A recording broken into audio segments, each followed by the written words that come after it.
Everyone, this is Tim, and today I'm going to be going over another stock review. The company is a US-based shipping company. They have another high dividend. I'm going to be going over that information later in this video. The company name is EGLE Bulk Shipping, and I'll be going over some of the company information, kind of what I look at for the most part. And I'm also going to be looking at some of their financials, like how their earnings have done, and also going to be seeing if they have any options that are worthwhile in order to make some extra money by either buying shares or selling shares later on. If you like the video, don't forget to hit the like and subscribe button down below. It does greatly help out my channel, and I hope you have a great day. So EGLE Bulk Shipping, ticker symbol EGLE, at the closing and recording of this video is currently trading at $44.55 per share. And they have an EPS of 17.28, a PE ratio of 2.52, which is pretty low. And they have a market cap of 596.67 million, with a average daily volume of about 450,000 in buying and selling of shares. Over the last 5 years, you can see that they're up 36.28%. Over the last year, they are down about 17%.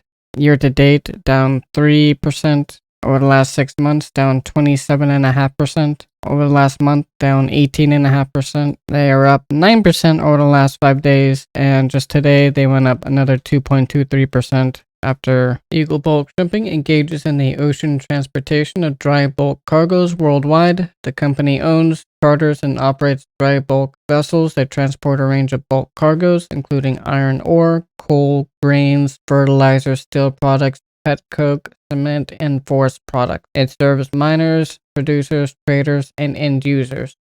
As of December 31st, 2021, the company owned and operated a fleet of 53 vessels.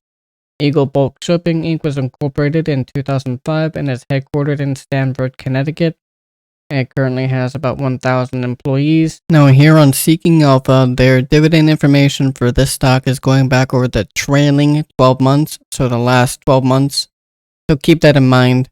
Their dividend yield during that time has been 18.93%, with an annual payout per share of $8.25. They have a payout ratio of 44%.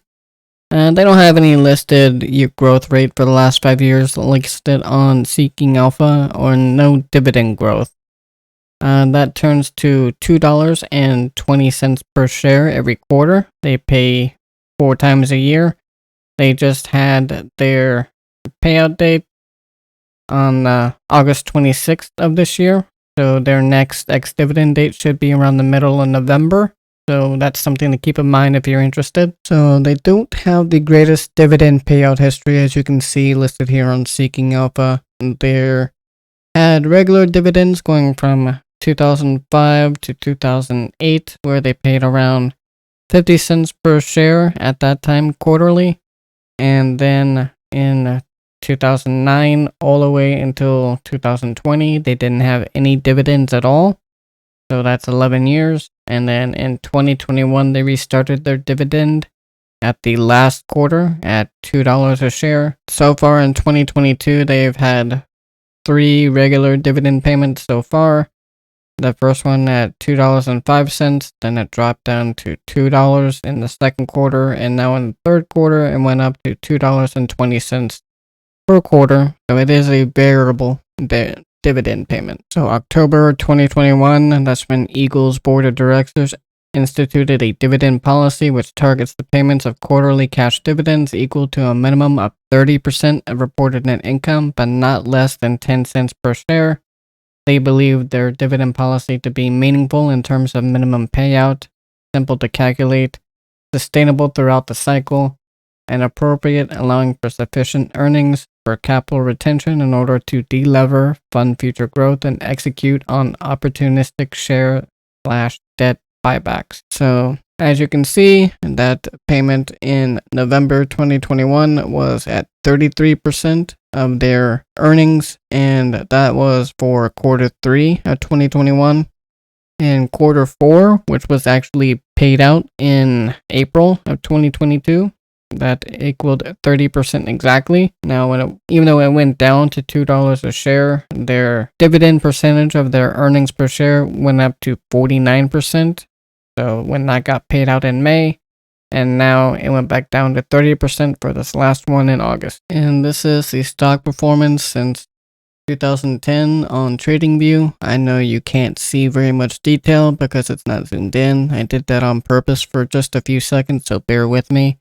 I just wanted to show you that it did do a drastic drop back in 2016 because before that, the line that you can see here above the top of the screen actually indicates that this company way back in 2010 and 2011 was actually trading between $2,000 and $3,000 per share, and then it slowly dropped to about $1,000 in 2013, 2014, and then by the time in actual 2014 came, it was around $600, $700, and it just kept dropping. It did go up again in 2015 to about 2,000. It dropped drastically in 2016. So a more up close view for like their key stats here shows their volume and average volume over the last 10 days. So for the regular volume, they average around 240,000.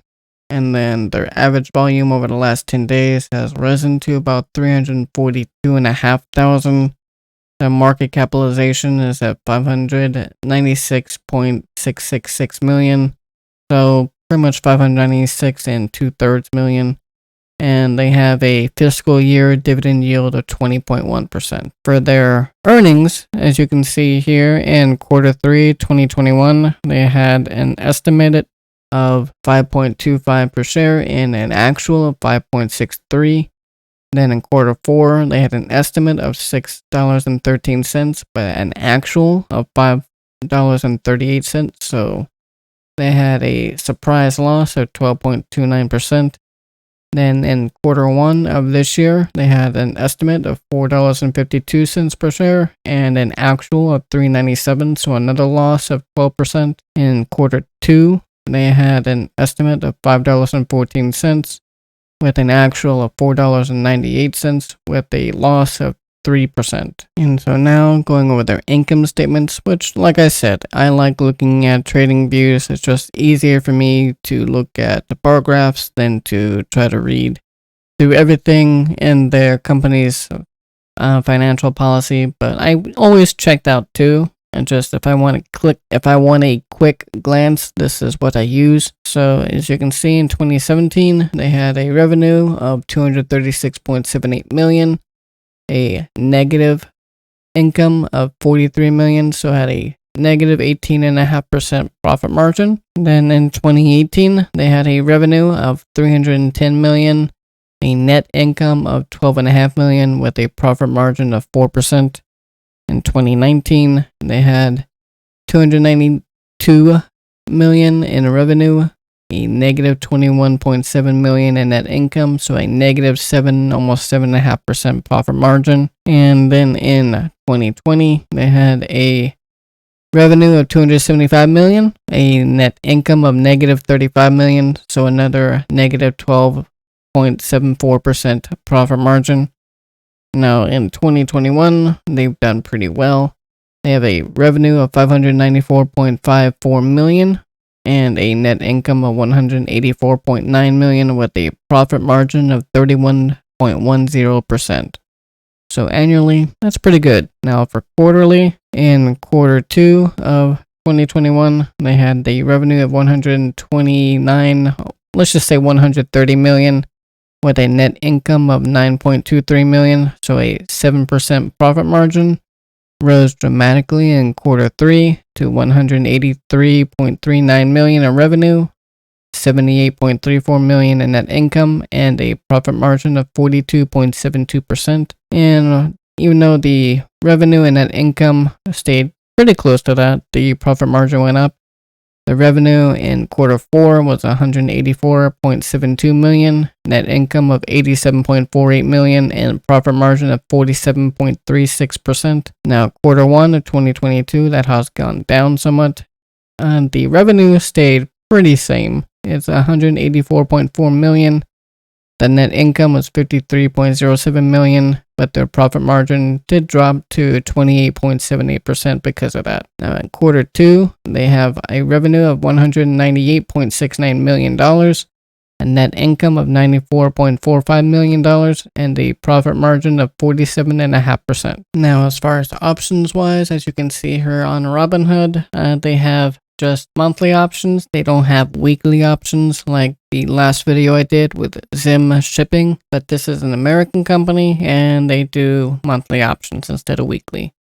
So for that reason, it's definitely not one of my favorites, but if it's something that interests you, it is a way to lower your cost basis and make a little bit of extra money in the meantime. For instance, if you wanted to, you could sell the $40 put, and that would be $4,000 in collateral, and you would receive 25 cents per share or $25. For doing that, you would receive that immediately, lowering your cost basis pretty much to $39.75.